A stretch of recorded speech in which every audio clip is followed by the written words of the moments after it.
They are languages and letters, they are poetry and all. They are love and understanding, and they're better than all. They are languages and letters, they are poetry and all. They are love and understanding, and they're better than all.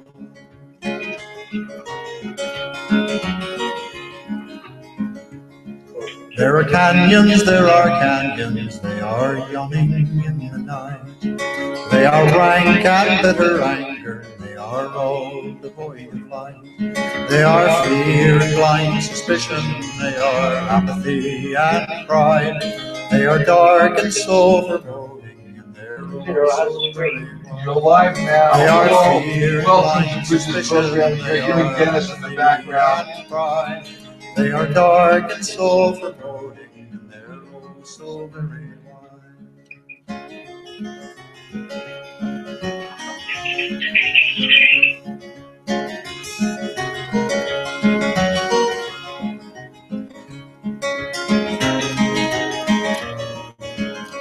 Hello. Welcome to Bridges programming.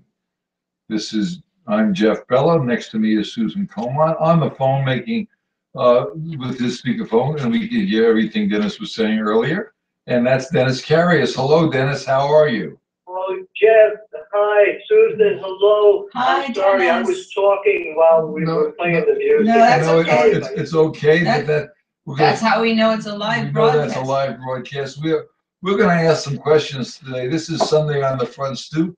The Pope will be in this country, and it's a shame. I think he's arriving in Washington on the 23rd. And he's talking about the same things we are. And the question is, why is he coming to this country? Is he not in the world? Why are we dividing our countries up so we fight amongst each other? And why are we killing one another? And why is this happening? And that's one of the things we're going to be talking about today. And what is there anything we can do about it?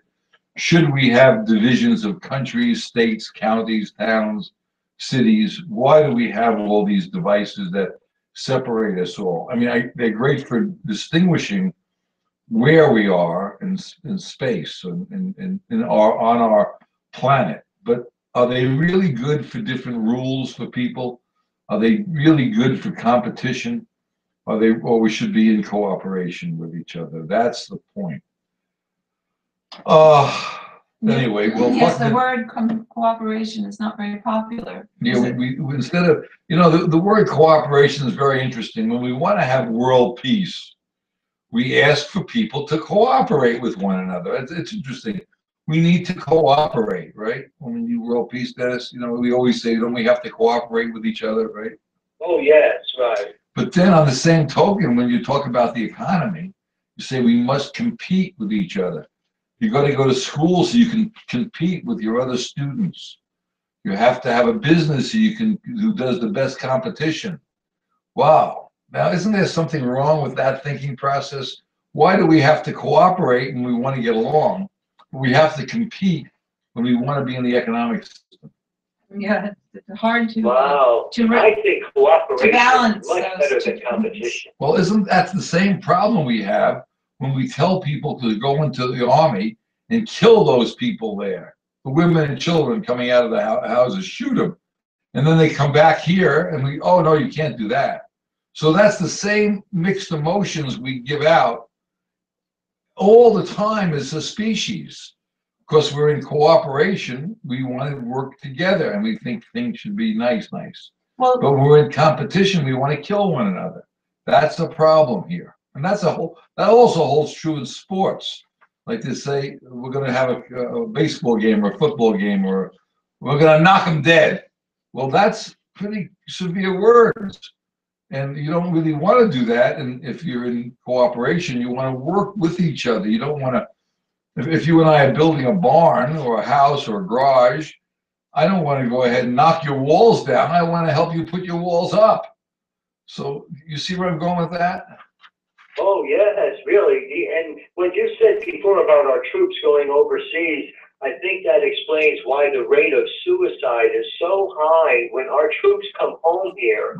how many of those kids, you know, they might be in their 20s that went over there for 4 years, they come back here and they kill themselves because they can't believe the bad things they had to do because they were told to go and kill those people. Well, we're trained to have that split in our personalities that Jeff is describing. In the economy, you work, you know, just for yourself and your family or people that you feel are your closest allies, and you know, whether it's in a business or whatever.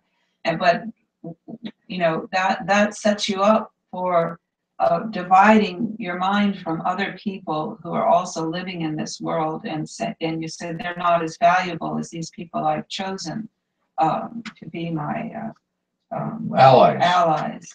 And so, you know, right away, we are trained from a very young age to make those differentiations. You keep your family unit together, it's very hard. And then you go out to maybe your church unit or your community unit. Right. So, we know that compassionately, we don't want to kill other people, no matter who they are in the world. We don't want to see people suffer. We don't even want to see animals suffer.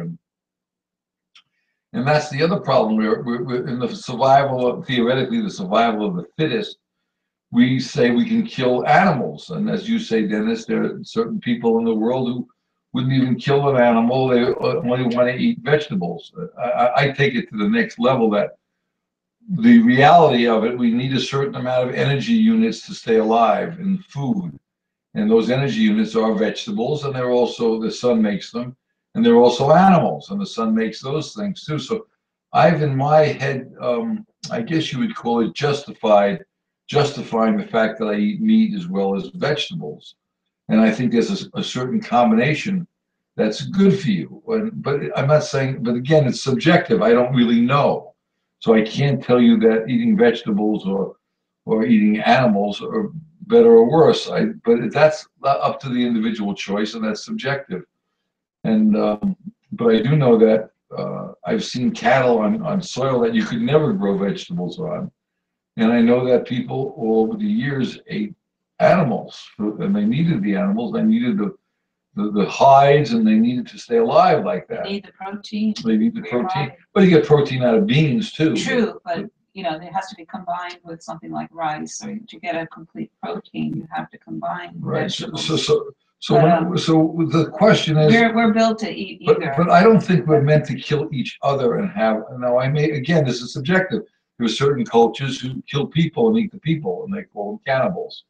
And there's certain sacrificial parts of the world that do that. I don't know if that's the right way to do that. I don't think so. It's not my opinion. It's my opinion. But there are certain people who would believe in that, and it's not up to me to make that decision for anybody else. I just know that I don't want to be the one they're eating. You know, I don't think that's not. I'm gonna really fight to stop that to happen. And I don't want to kill another human being. I feel that way, and I don't even want to kill animals. But there are certain animals that that people make a living at, slaughtering cows and chickens and fish and whatever. And I guess that's the way life goes. But I don't know if I'm right. And I think that if you don't waste anything, if you do things as sustainable as possible, and you do things as humanely as possible. Now, maybe slaughtering a cow is not humane. I don't know. I don't have the answer to that. That is a subjective thing. It's something like it's what your belief system is, and I'm not telling you you're right or wrong, or I'm right or wrong. I'm just suggesting that we have to deal within that frame of mind that's a belief. But I do know we're killing people around the world because of not what we need, but what we want. And that's where the rub is. And that's where both the individuals that we're often quoting from, Buckminster Fuller and Pope Francis, that's where they, are trying to clarify all these things that are happening, that we can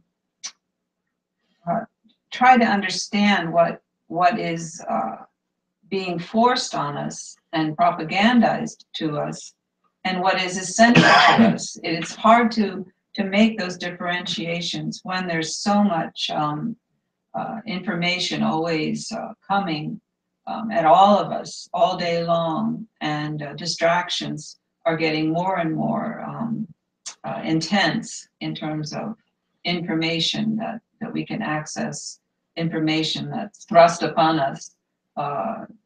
We're always sorting through in our minds, do I believe this? Do I believe that?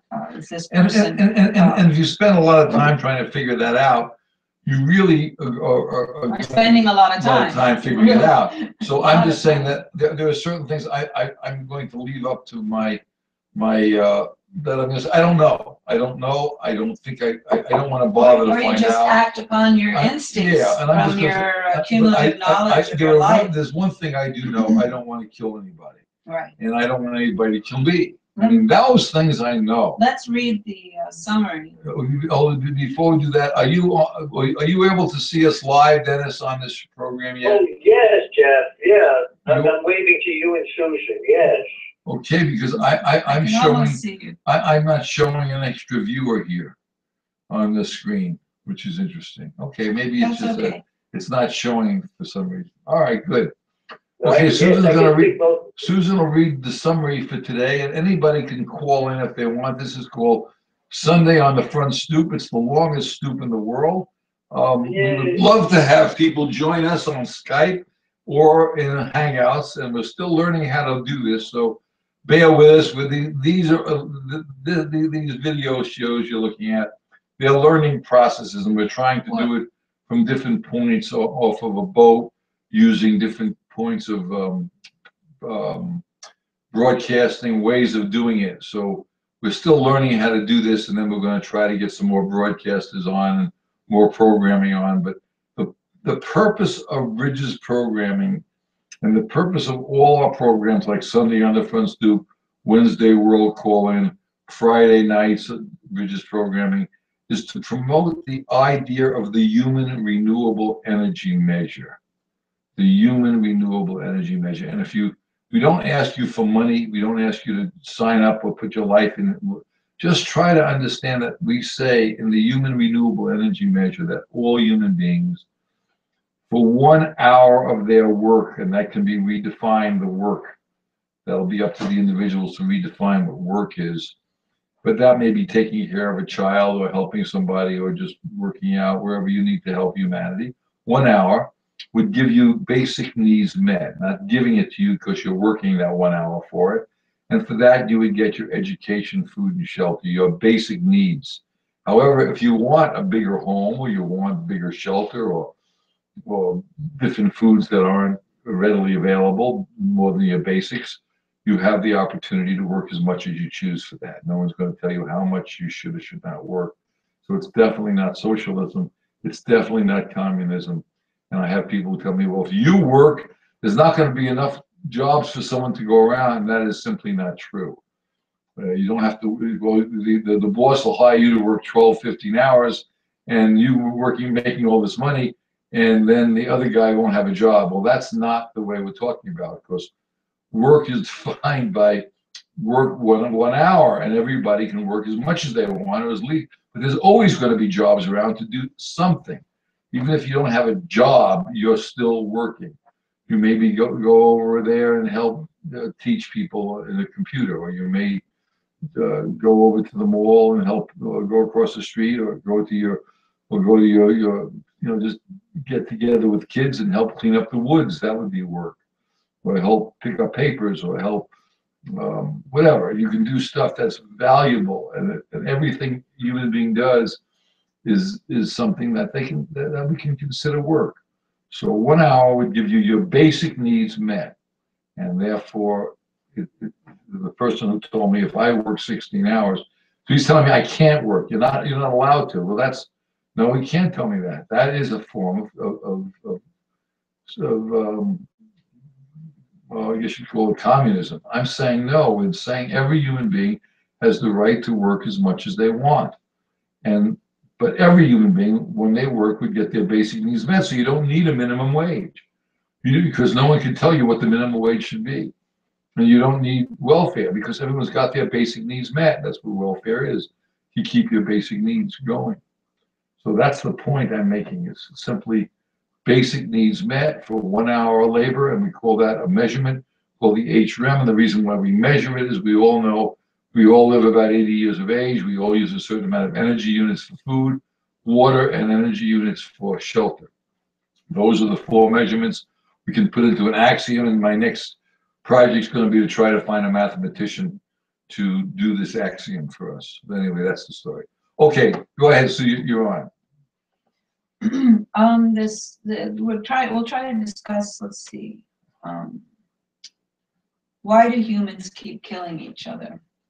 Why, asked Buckminster Fuller, is our best science and technology used in, quote, accomplishing the killing of ever more people and at ever greater distances in ever shorter time? Can the Pope's encyclical make a difference? He is pointing out the horrible damage that economics as usual is creating. We can all agree that killing and poverty and ecological damage are not acceptable outcomes of social coexistence. But what are we going to do about it? What is missing from our economic system?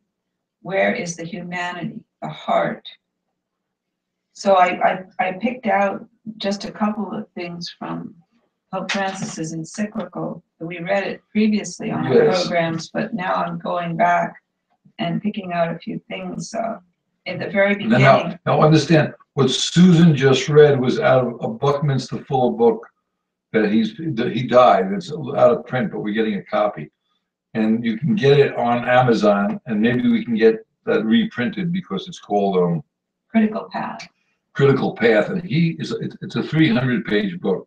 So it's really, we should get that reprinted, and we're going to find out if it can be reprinted. And it was suggested to us that the way to read it, because it's so dense with ideas and things to think about again and again to try to get, the complete idea of what he was trying to express, that it's a good idea to read it in the company, of other people, like several people reading it and then discussing it.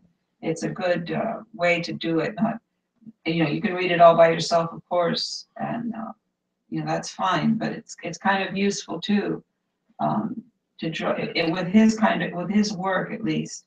It seems that you can get other insights into it if you're reading it and sharing that reading with other people, and that's what we're trying to do on the air here. Share what we're reading. We're going to be at a bookstore. We're going to be at a bookstore for 2 hours a week, Friday on the 2nd of October, and it will be 7 to 9 in Albany, New York. And we are going to bring you this book with us. So we're going to suggest that people discuss this on a weekly basis, connecting the HRM with the Buckminster Fuller's concepts. And now, anyway, she just read the Buckminster Fuller quote about killing, right? And now we're going to Pope Francis's. I'm going to compare 2 things, and just because I've been reading both of these recently, it's amazing how they kind of seem to be going side by side. And this is at the very beginning of the Pope's encyclical, where he's kind of outlining what he wants to say in the full body of the manuscript, which is 100 pages. He's saying here one of the things he wants to cover, and he says he's going to cover it several times in different parts of the encyclical. And he says this is particularly the case with a number of themes which will reappear as the encyclical unfolds. As examples, I will point to the intimate relationship between the poor and the fragility of the planet, the conviction that everything in the world is connected, the critique of new paradigms and forms of power derived from technology, the call to seek other ways of understanding the economy and progress, the value proper to each creature, the human meaning of ecology, the need for forthright and honest debate, the serious responsibility of international and local policy, the throwaway culture, and the proposal of a new lifestyle. And those are the things that he says he's going to come back to over and over again. And what we're hearing, at least initially from people who are speaking to the press about, like bishops and various religious thinkers, they're fixating on, the poverty and the ecological damage, but they're leaving out what he's saying about economics and the progress of technology and how economics is controlling this and in a lopsided and non-economical manner, for most people in the world, and creating poverty. The poverty is a result of, and he makes it very clear, of the way that we practice economics presently. And then you go to Buckminster Fuller, and he goes to what he calls cosmic costing. Cosmic costing accounts for the entirely interdependent electrochemical and ecological relationships of Earth's biological evolution and cosmic intertransformative regeneration in general. No, wait. Now that's a very difficult sentence to take in. I want to simplify this, and I think I can. And what Buckminster Fuller is talking about, he's a scientist. He's saying we have to base things on physics, physical, logical. And the Pope is saying the same things. The economic system has no value for humanity or for the planet. I'm saying to you and the people we work with, we come together with this human renewable energy measure, the HERM.org. And we're saying that every human being physically requires to stay alive a certain amount of energy units of food, energy units of shelter, energy units of water. And we all live a certain amount of time. And the reason we say this, that's 80 years of age. So we have a number of life, a number of energy units we need to sustain the life, and a number of energy units we need to sustain our shelter to stay alive. And we need the education, which is open for every human being, to figure out how we gain these things, this education, food, and shelter. Now, once we've done that, that's physical. You can't change it. It's not metaphysical. What's it? Metaphysical. It is physical, and we have measurements for this, and it's based on physics for the first time in history. And now the Pope is saying the same thing. Our economic system is not based on anything that's based on humanity or based on physics. So and both of these people are saying the same things that we're saying. What we need here is a measurement that says all humanity must have their basic needs met in physics, their education, food, and shelter, which we all agree upon, for 1 hour of labor. And the reason why we say 1 hour is because there's so much technology out there. We all look at our cell phones, look at our television sets, look at our way we can produce energy now. We're better than we ever were before. We're more technically advanced than we've ever been before. That gives us about an hour of labor. We have more machines to take our labor-saving devices to save our time. So 1 hour should every human being on the planet all needs to work, the 7 billion people on the planet. And then we have to educate ourselves to see how much the planet can sustain. That's part of our education process. All these things. This is what, may I read further on? Sure. I just wanted to try, it got so complicated. No, well, I wouldn't have if you let me continue. And he starts, Buckminster Fuller does clarify what he's saying by cosmic costing. Cosmic costing, quote, makes utterly ludicrous the selfish and fearfully contrived wealth games being reverentially played by humanity aboard Earth.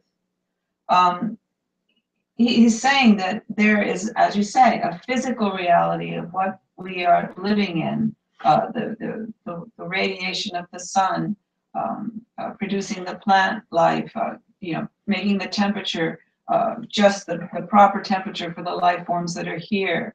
The photosynthesis that is going on, the animals eating the plants, that we're eating the plants and animals. These things are cosmic types of wealth, And and he's saying there's this other wealth that we're preoccupied with is utterly ludicrous.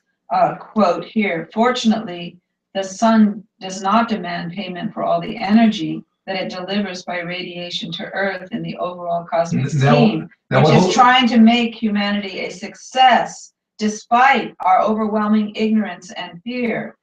May I finish the whole sentence? Go ahead. The stars are trying to tell humanity to awake and prosper to consciously assume the important cosmic responsibilities for which it was designed, since realization and fulfillment of that responsibility involve evolutionary discovery by humanity of the cosmic structure of its mind and the inconsequentially of its muscle.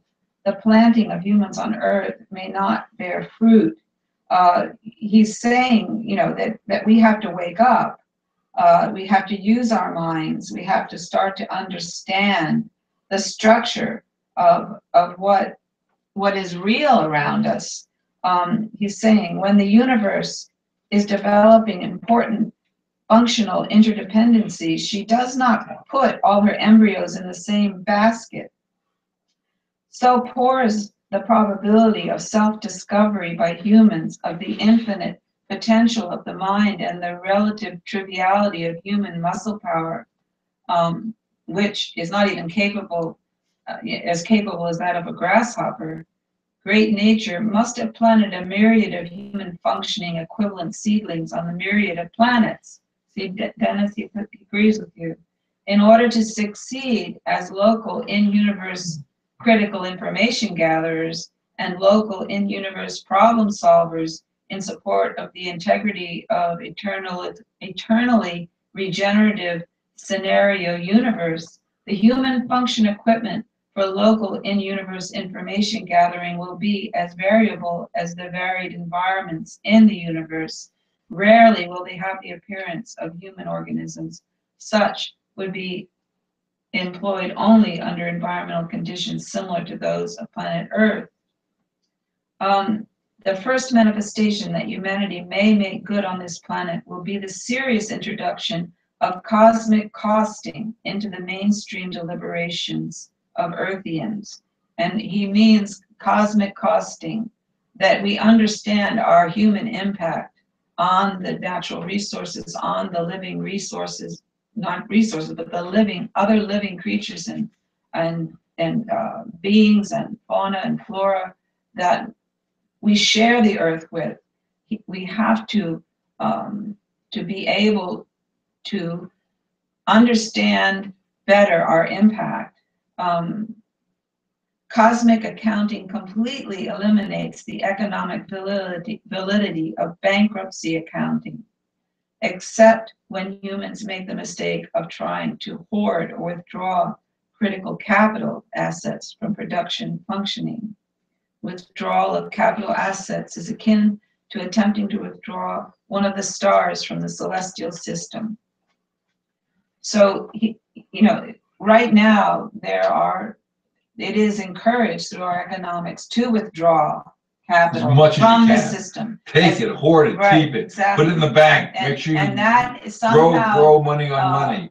Indicates how valuable you are as an individual or as a company or as a nation, how much you're able to accumulate of what we perceive as the most valuable resources of the world right now. And one of them, of course, is petroleum, coal, and nuclear power has also become a big part of that.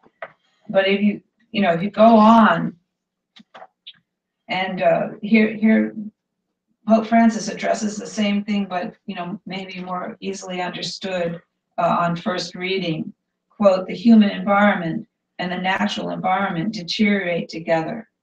That's a very, very important thing to understand. The more that humans degrade their environment, their quality of life, whether it's coming from outside forces or coming from, whether you can't control it because it's being forced upon you, or you can control it, but you're making the wrong, bad decisions because, there's so much propaganda about, how you should live. The human environment and the natural environment deteriorate together. We are affecting, he's saying, all around us. Our impact as humans is affecting everything that is around us, just as Buckminster Fuller said. This is amazing because we have a person who's been dead for 40 years now or more, I guess, maybe 30 years. Maybe. He died in 1983. 80, so it's 80, 83, 23, 33 years now. And now you have the Pope who's got a huge soapbox saying pretty much the same things as Buckminster Fuller has. Well, and I'm finding this is very interesting. The Pope is using religion and he's tying science into it many years ago. And Buckminster Fuller started out as a scientist.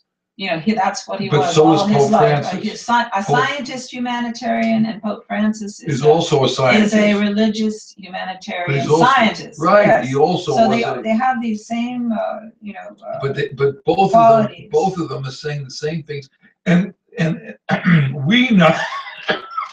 Wait, while you're having a coughing fit. Let me finish this, because Okay. we know that subconsciously we are doing damage. We do not want to do damage. We keep on voting different groups in, the Democrat, Republican, conservative, whatever you call yourself. And we think we're going to do good if we put our own group in, but we're in competition. But all the groups want the same thing. They want to have basically peace with all humanity. And they want to live their lives without violence and deprivation. They don't want people to suffer. And they don't want to kill. They don't want to make messes in the world. They don't want to pollute the air or the water. Even the most conservative people that we know, who are businessmen, they don't want to face up to the fact that they are polluting the air and the water and the soil. They just want to make money. But if they can just cooperate and stop competing, the money then is irrelevant. And they all want the same thing, whether you're a Democrat or a Republican or a conservative or a liberal, it doesn't matter. Your label, come together as a species and let's get this to happen.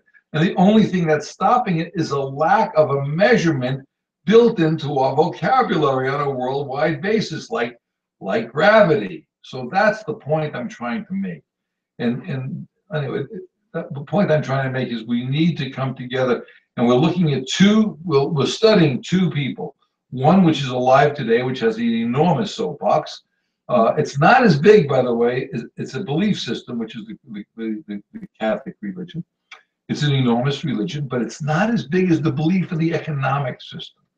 Because the economic system is nothing more. That's a coerced nothing more than a belief. It's still a belief. Yes, but it's forced on everyone. But they don't know it's forced on them. They believe it's real. If I continue with.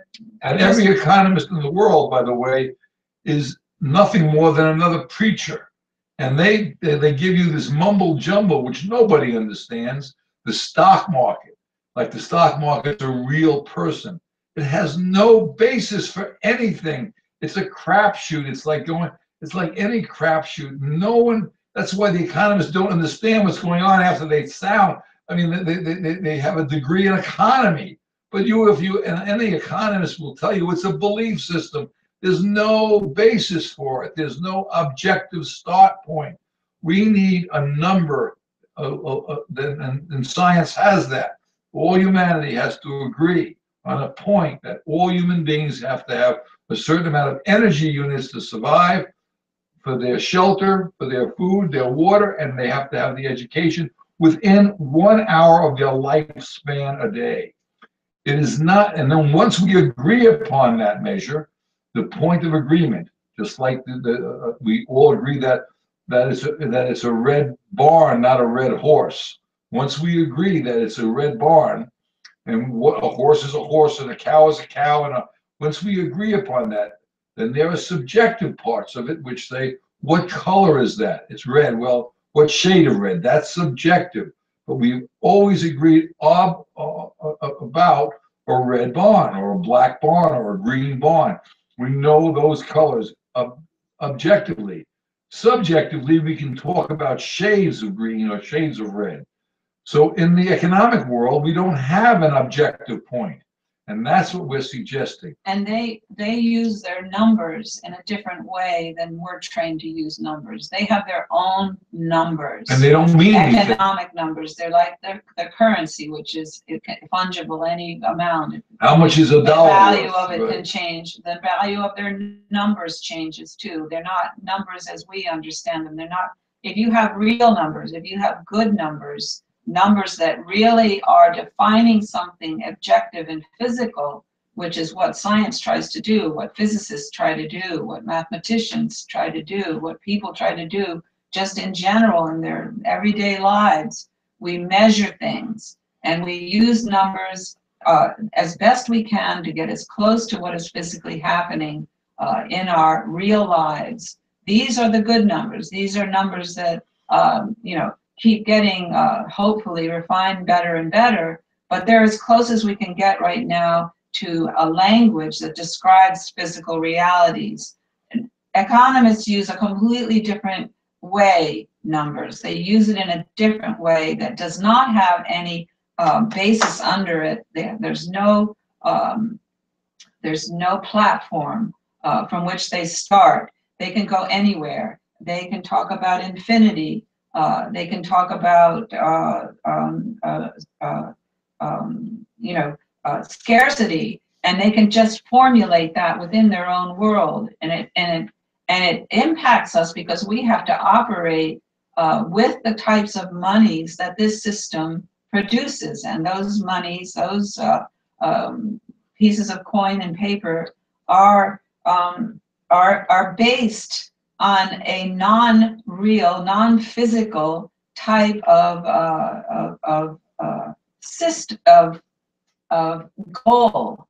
The goal, and they're developed in order to protect whoever, very wealthy people. Whoever yes. can play that particular Right. game the best. And you can't, if you change and it to played at every bitcoins, level. or you change it to bitcoins, gold, silver, anything you want to change it to, it's not going to benefit humanity. It's going to benefit the people who are manipulating the game. And we talked about stocks and who benefits. As Dennis calls them, the 1%ers, and Buckminster Fuller calls them the 1%ers as well. And the true communists in this world are the very wealthy. Economics is an artificial number system Right. to benefit the artificial people they call corporations.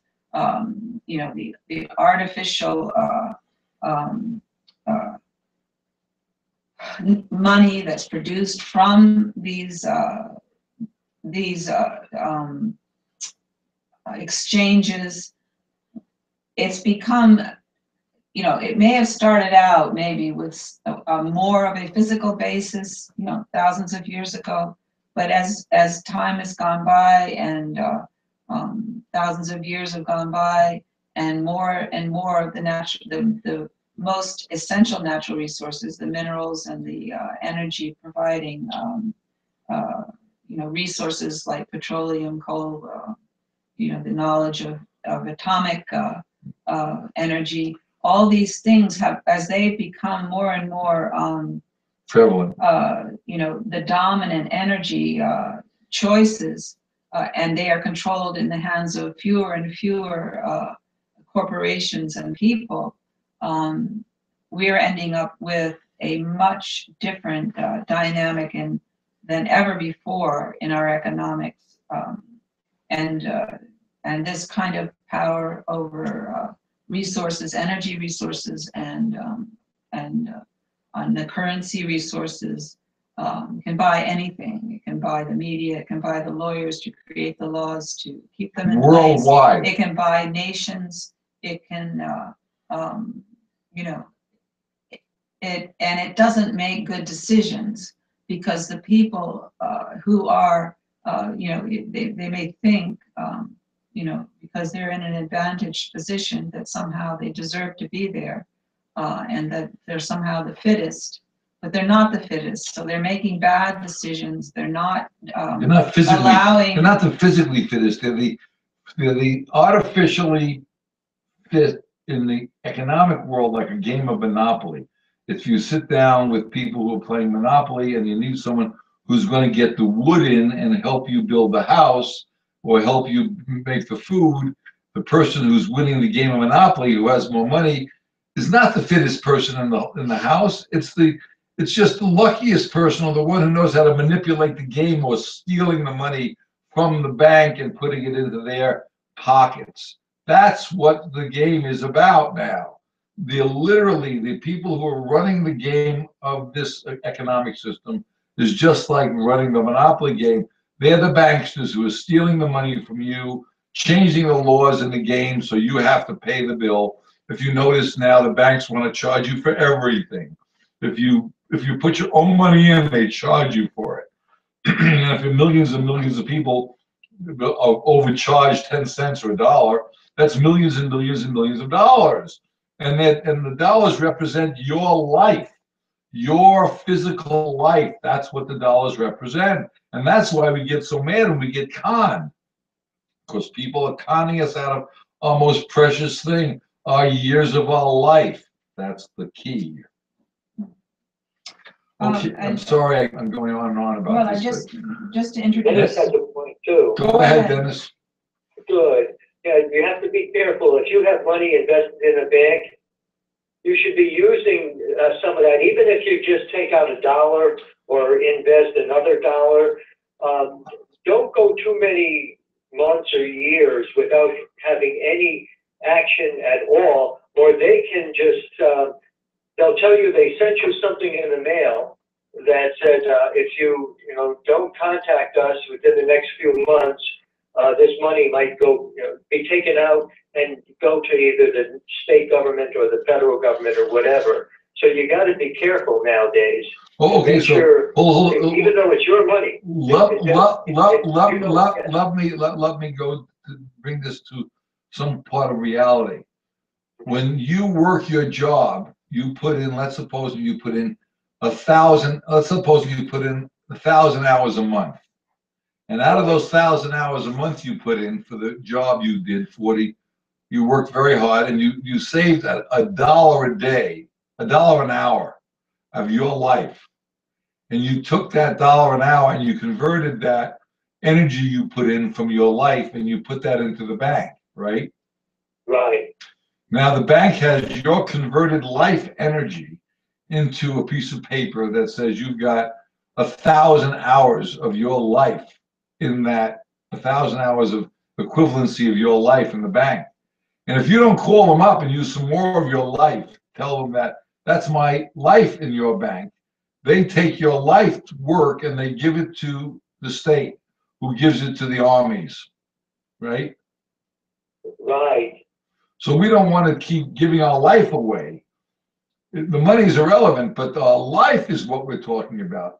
That's what makes the money precious, because we converted our life work into something called money.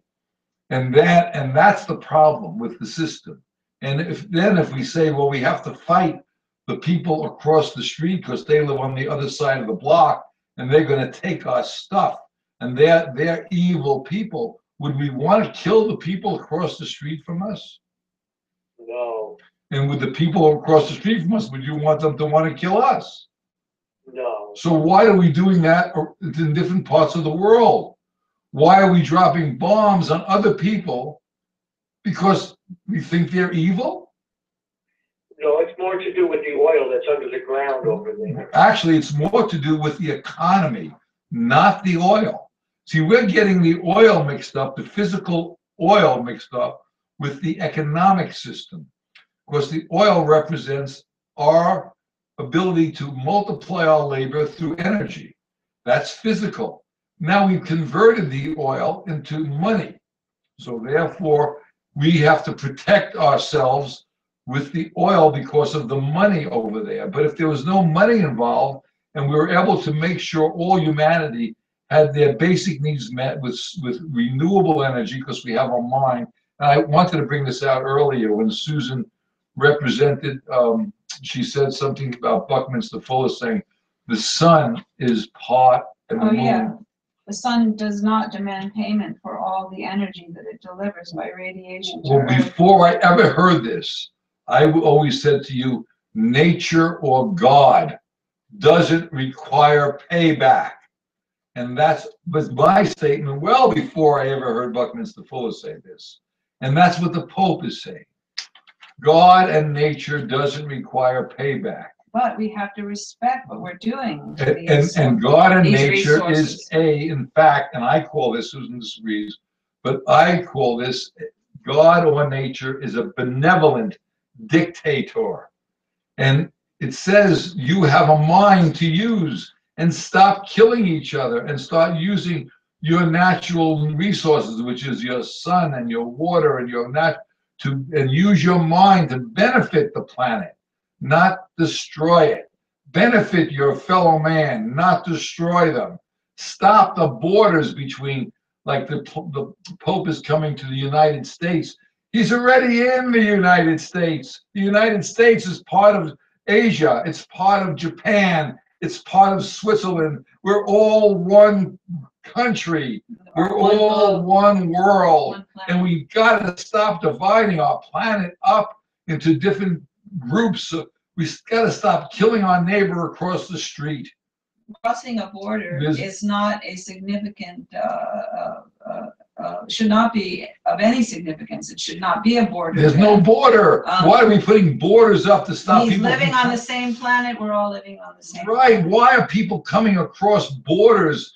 It's because of the economic system, because they're being killed. And that's the point. Instead of looking at building gates and fences and walls and armies and guns, and let's just find out why people have to want to jump the wall that we theoretically want to build. I heard of a presidential campaign. We got to build more walls. No, we got to make sure people don't want to. And now they're building walls in Europe too. We've got to stop. That's not, it's amazing how the bad solution is adopted worldwide, and it's a symptom of the way that we're distributing and not cooperating about, yes, our distribution of natural resources, our the way we treat them, the way we treat people. I'm going to go back to what Pope Francis said, and I'm going to repeat that sentence. The human environment and the natural environment deteriorate together. We cannot adequately combat environmental degradation unless we attend to causes related to human and social degradation. In fact, the deterioration of the environment and of society affects the most vulnerable people on the planet. Quote, both everyday experience and scientific research show that the greatest effects of all attacks on the environment are suffered by the poorest. And then he goes on to make clear, how this happens. The depletion, quote, of fishing reserves especially hurts small fishing communities without the means to replace those resources. Water pollution particularly affects the poor who cannot buy bottled water. But I would assert that these things affect everybody. If you're even if you're in a, let's say New York City, if the water's being polluted, it's going to affect everybody there. If the air is being polluted, rich, poor, or indifferent, or middle class, or all this stuff affects all of us. Noise pollution. The rises in noise pollution, light pollution, all these things they're overdone. We live in the country, and a fellow put out a blue light for some reason because he liked the looks of the light on the pond, and it was shining in my window. Now that's light pollution. I don't live in the mountains to have a light shining in my window, and nor would he want to live here and have me shining a light in his house. So that's respect for each other and stopping the light pollution. If I want to come out into the moons and watch the stars, I don't want to see lights. There's certain, and the reason why we have all these damn lights around is because we're afraid of burglars or stealing from us. So again, that goes right back to economics. If everybody had their basic needs met, and they wouldn't have to burglarize, and you wouldn't have to have all these damn lights to protect yourself. You can keep low lighting so you don't trip on things, but you don't need these huge bright lights in the skies. That's another form of pollution. The noise, the beeping of horns. If you like music, by all means, listen to your music, but you don't have to blare it into your cars and vibrate the car next to you. Listen to it through a system that personal. Don't pollute. Don't beat up on other people. If you like to ride a motorcycle, ride it, but don't put a muffler on that's going to shake your neighbor's house up. Don't go ahead and build fires in your yard that's going to create smoke in your neighbor's yard. Respect your neighbor. Respect humanity. Respect yourself. Because when you hurt another person, you're really hurting yourself. I mean, these are all, I can go on and on. This is Sunday on the Front Stoop. You're listening to Bridges Programming. You have with us Dennis Carrier, Susan Comott, and I'm Jeff Beller. Susan's going to continue on with well, more I think I'll read a little bit more here. I found from Pope Francis's encyclical, quote, "Men and women have constantly intervened in nature, but for a long time this meant being in tune with and respecting the possibilities offered by the things themselves. It was a matter of receiving what nature itself allowed as if from its own hand. Now, by contrast, we are the ones to lay our hands on things, attempting to extract everything possible from them, while frequently ignoring or forgetting the reality in front of us. Human beings and material objects no longer extend a friendly hand to one another. The relationship has become confrontational. This has made it easy to accept the idea of infinite or unlimited growth, which proves so attractive to economists, financiers, and experts in technology. It is based on the lie that there is an infinite supply of the Earth's goods, and this leads to the planet being squeezed dry beyond every limit. It is the false notion that, quote, an infinite quantity of energy and resources are available, that it is possible to renew them quickly, and that the negative effects of the exploitation of the natural order can be easily absorbed, unquote. Now this is the immediacy of the way that our economic system functions right now. It's using up what nature provides much more damagingly and quick, and unrenewably than ever, any force, and I'm calling human beings a natural force, that we are making this impact now, and through our economics more so than any other system that we've created. It's economics, but it's also physical, and I want to show you what happens. We are taking fossil fuel out of the planet, out of the world, and we're taking the fossil fuel out. And and then I'm going to look at solar and a boat. And I have a boat. Let's suppose we build a boat that's solar energy. Well, there is a certain amount of energy that comes on a solar panel for the size of the boat that allows you to use the boat pretty efficiently. Now, if you have an inefficient hull, in other words, a non-economical hull, and I say the word economical because I'm using efficiency with economics.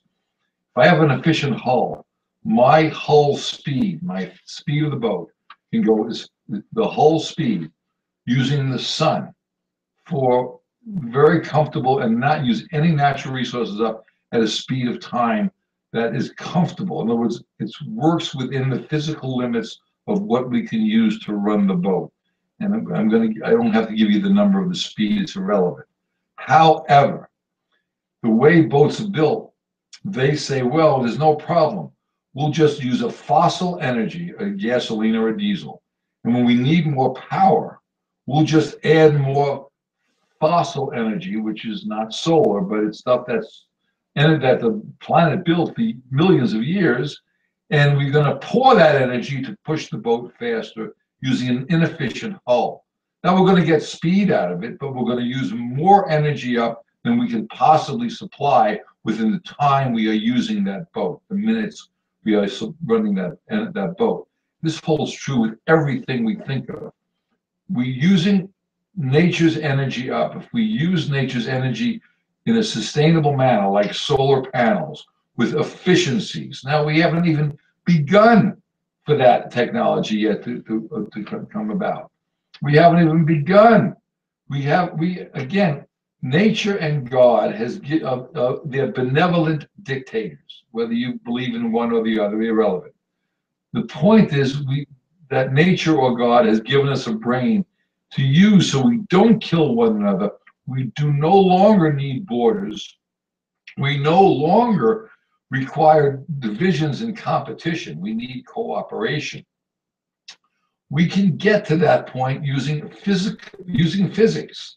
The fact that all humanity has to have their basic needs met, and we have to agree upon that within a certain amount of life work per day to keep alive. Once we can, I don't know if I'm explaining it right. Dennis, am I explaining? Are we, May I say one more? Because we only have 5 more minutes. Right, go ahead. And I just wanted to let Pope Francis have the last word, and we're coming back to why are we killing each other? At the very beginning, we asked that question, and people will become, under the pressure of the possible starvation of their families, and the bombing, and the poisoning and the extradition from their homes is what's happening in Serbia. People will kill to stay alive. They want to survive. They want their, if pressed hard enough, a person will defend their life. And this can happen en masse in a country when the deterioration of the living conditions has gotten to the point where it's untenable. But this is the kind of economics that we're practicing now. It creates situations where wars are inevitable, where poverty is inevitable, where leaving your country in order to escape oppression is inevitable, because there are resources that are being grabbed. And here's what Pope Francis says about this, quote, "The technocratic paradigm also tends to dominate economic and political life. The economy accepts every advance in technology with a view to profit, without concern for its potentially negative impact on human beings. Finance overwhelms the real economy. The lessons of the global financial crisis have not been assimilated. We are learning all too slowly the lessons of environmental deterioration. Some circles maintain that current economics and technology will solve all environmental problems, and argue in popular and non-technical terms that the problems of global hunger and poverty will be resolved simply by market growth. They are less concerned with certain economic theories, which today scarcely anybody dares defend, than with their actual operation in the functioning of the economy. They may not affirm such theories with words, but nonetheless support them with their deeds by showing no interest in more balanced levels of production, a better distribution of wealth, concern for the environment and the rights of future generations. Their behavior shows that for them, maximizing profits is enough. Yet, by itself, the market cannot guarantee integral human development and social inclusion. At the same time, we have a sort of super development of a wasteful and consumerist kind, which forms an unacceptable contrast with the ongoing situations of dehumanizing deprivation. While we are all too slow in developing economic institutions and social initiatives which can give the poor regular access to basic resources, we fail to see the deepest roots of our present failures, which have to do with the direction, goals, meaning, and social implications of technological and economic growth. So he's talking about economics, he's talking about the way that we're operating within our economic system right now, and he's saying that it's failing. That's the shame of it all, but we'll be back again and we'll try to get this economics thing figured out using HRE. Thank you all for listening. This is the biggest program. It all comes down to energy. You wonder where the money's gone? Well, here's some fuel for thought. It all comes down to energy.